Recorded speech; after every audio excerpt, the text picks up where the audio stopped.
Hey there, today we're diving into 20 stunning facts about Uzbekistan that might just surprise you. Number 20. Uzbek women modern, confident, not like the stereotypes. There's a stereotype that Uzbekistan is a conservative Muslim country where women are fully veiled and only stay at home. But honestly, if you visit Tashkent in the summer, you'll see a completely different reality. Uzbek women not only don't cover their faces, they wear short dresses, jeans, t-shirts, and even tie shirts around their waists when it's 40 degrees Celsius, just like women in Milan or Los Angeles. Traditional clothing is usually reserved for special occasions like weddings and festivals. In big cities, women run businesses, teach at universities, work in media and politics, and even lead teams of men. Number 19. Progressive gender equality, high ranking in politics. What's surprising is statistics show 17.5% of politicians in Uzbekistan are women, ranking third among former Soviet states for female representation in parliament, only after Belarus and Latvia, and significantly higher than Russia, which is just under 10%. Thanks to this progress, it's increasingly common for Uzbek women to date and marry foreigners. Dating might be easy, but getting married is quite complex. If you want more details about the process, comment Uzbek marriage and we'll share in the comments. Number 18. Forbidden by law, but second, third wives still exist. You might not know this, but Uzbek law strictly prohibits polygamy. If a man cohabits with more than one wife, whether through a traditional ceremony or not, he can face administrative fines or even criminal prosecution. Most Uzbeks, especially in the cities, are strongly against polygamy. However, the reality is more complex. With 90% of the population being Muslim, where the Quran allows men up to 4 wives if they can provide for them, performing traditional Islamic wedding ceremonies for second or third wives is still quite common, with family, friends, and an imam or religious leader present. These unregistered marriages are not protected by law, meaning second wives have no right to inheritance, no pension, and no legal recognition. They're completely dependent on the man.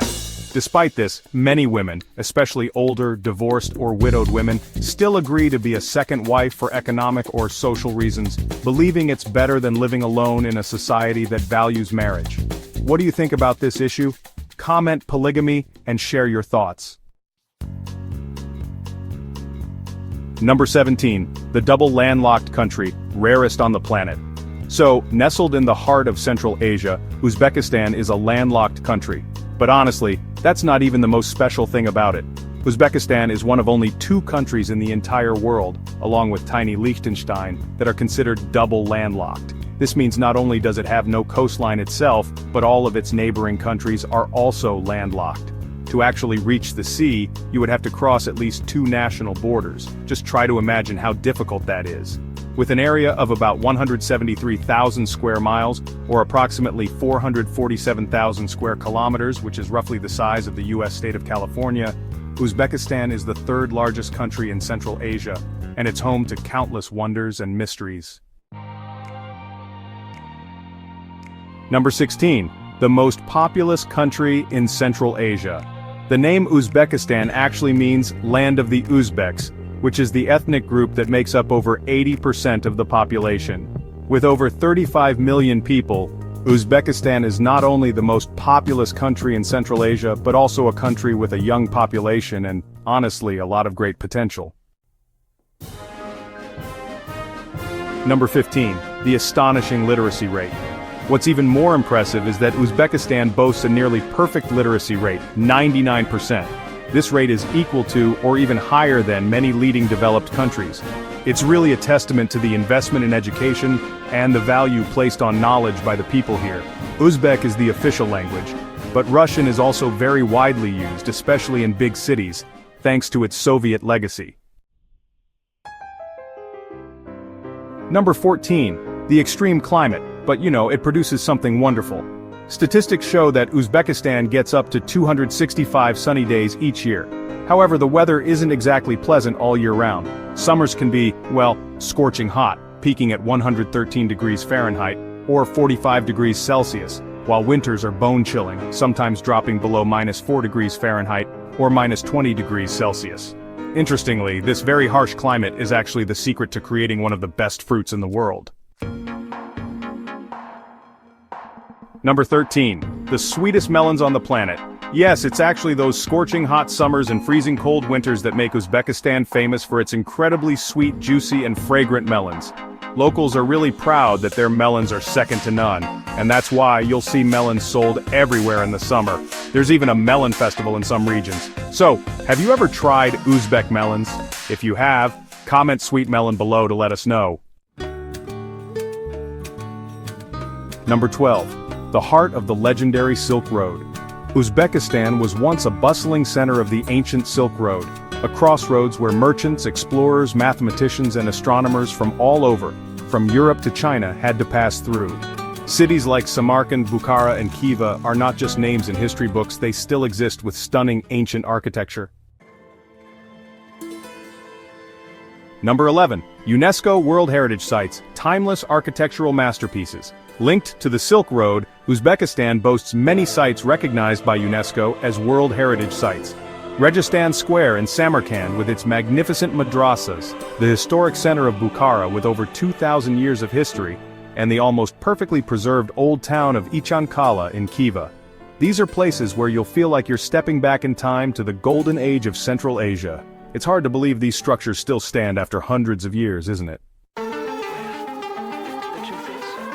Number 10. Karakalpakstan, an autonomous land with aspirations for independence. When you hear the name Karakalpakstan, you might think it's an independent country. But no, it's an autonomous republic located within Uzbekistan. What's surprising is that Karakalpakstan occupies nearly 40% of the country's total area. Although the United Nations and other countries recognize it as a part of Uzbekistan, the Karakalpak people have their own Turkic language, parliament, and constitution, and most notably, they once had a provision in their constitution allowing for a referendum on independence. Although this provision was recently removed by the central government, the aspiration for autonomy and independence still smolders within the Karakalpak people. They have a distinct culture with a traditional life tied to herding and fishing. Number 9. The Aral Sea tragedy, a painful environmental scar. Linked to Karakalpakstan is one of the world's biggest environmental disasters, the disappearance of the Aral Sea. Once one of the 4 largest lakes in the world, the Aral Sea is now only a small fraction of its original size, leaving behind a dry desert region with the carcasses of rusted ships lying stranded on the sand. This tragedy is the consequence of diverting the rivers flowing into the sea for crop irrigation, especially cotton. It has destroyed the ecosystem and severely affected the lives of local people, the fishermen who once relied on the sea. This is a painful reminder of the consequences of excessive human intervention in nature. Number 8. The metro stations, an underground art museum. Do you think subway stations are just dark, rushed places? Come to Tashkent. The metro stations here are not just transit points but magnificent architectural masterpieces, each with its own unique decorative theme. You'll find polished marble, giant chandeliers, murals, ceramics, all transforming the underground space into a real art museum. Once forbidden to photograph for security reasons, these stations are now open for tourists to admire and photograph. It's an unexpected and beautiful contrast between the daily public transport function and the splendor of art. Number 7. The art of tightrope walking, or darbos, is truly a thrilling heritage. So, who would walk on a thin wire suspended in the air just to get applause? Well, it might sound a little crazy, but in Uzbekistan, this is actually a respected and honored art form, almost as popular as football or even weddings. The art of tightrope walking, known as darbos, is the most popular attraction at major festivals like Navruz Independence Day or summer village fairs. And you know, many darbos artists can walk on wires up to 160 feet high, which is about 50 meters. They usually wear traditional embroidered white clothing, special hats, and move as if flying. Darbos is not just a performance, it's a deep cultural tradition passed down from generation to generation, with families specializing in darbos for centuries. Number 6. This isn't random, mind you. Uzbekistan is home to the Muruntau gold mine, the world's second largest open-pit gold mine. Gold here isn't just for export, it really, permeates daily life in a unique way, decorating domes, covering pastries, and most notably, covering teeth. Yes, you heard that right. Gold teeth are a long-standing tradition for Uzbek women, especially in rural areas. A golden smile with sparkling teeth while talking is, honestly, a striking image for many first-time visitors to Central Asia. Here, the more gold teeth you have, the more affluent you're considered, much like expensive watches or designer bags in the West. Dental clinics in Uzbekistan even offer gold crowns, gold braces, and even tiny carvings on teeth upon request. Some people actually see gold teeth as a kind of portable savings. If you ever need cash, well, you can just sell your teeth. These days, city youth are definitely leaning toward modern white teeth. But out in the rural areas, that golden smile still, reigns supreme. Number 5. So, if you ever find yourself in Uzbekistan and you're wondering why, 4 out of 5 cars on the road are Chevrolets, you're definitely not imagining things. By 2019, Chevrolet accounted for up to 94% of the car and light truck market share here. Chevrolet isn't just popular, it's the national brand in Central Asia. Since 2008, General Motors has partnered with the Uzbek government to build a factory in Osaka, producing over 250,000 vehicles per year. Local production means Uzbeks can buy cars for just $7,000 to $14,000, while most import taxes are waived. This makes foreign brands like Toyota, Honda, and Volkswagen prohibitively expensive, priced 1.5 or even 2 times higher. In a country where the average income is below $2,500 per year, Chevrolet is the most practical and beloved choice. Number 4. Hammam culture or steam bath is not just about cleanliness but socializing. In the heart of Uzbekistan's dry desert, where summer temperatures exceed 40 degrees Celsius, there's something the people cherish deeply: the traditional steam bath known as the hammam. Don't think this is just an old-fashioned spa. Many hammams in Bukhara or Samarkand are over 600 years old, with stone domes, light filtered through ceiling holes, hot water from natural springs, and, a faint scent of herbs. Unlike quiet Japanese public baths, Uzbek hammams are very lively, intimate, and full of laughter. It's a place where people socialize, men discuss politics, women share cooking secrets, or choose silk for their daughters' weddings. In some regions, brides even go to the hammam with their mothers before the wedding to wash away bad luck and start their new life refreshed and peaceful. Number 3. In Uzbekistan, tea isn't just a drink, it's the rhythm of daily life. A greeting, a farewell, a thread connecting people. Every meal begins and ends with hot tea. Even between meals, when chatting, or when guests visit, Uzbeks might drink 5 to 7 cups of tea each day. What surprises many Western visitors is that Uzbek hosts only pour a small amount of tea into your cup. This isn't stinginess, it's actually a subtle custom. If a guest asks for more tea, it means they feel comfortable and want to stay longer. Continuously refilling the tea helps conversations last and, builds cultural relationships. Conversely, if your cup is filled immediately, it can be a subtle hint that, please leave soon, a very Uzbek nuance. In the cool, fertile Fergana Valley, people prefer light green tea sometimes with mint. In Khwarezm in the west, a more desert region, people prefer strong black tea sipped slowly with sweet jam or dry bread. In some places, serving the wrong type of tea can be considered impolite, kind of like offering instant coffee to an Italian or chilled red wine to a Frenchman. Number 2. Architecture and housing, from nomad tents to modern castles. So, if you think houses are only modern like New York or ancient like Florence, Uzbekistan will surprisingly delight you. In rural areas, round felt tents called yurts are still a favorite summer dwelling. They're cool, easy to set up, and, honestly, they totally reflect the nomadic spirit of Uzbek, Turkmen, Kazakh, and Kyrgyz ancestors. You'll see yurts set up right in backyards, used as summer living rooms for drinking tea, napping, or holding small parties.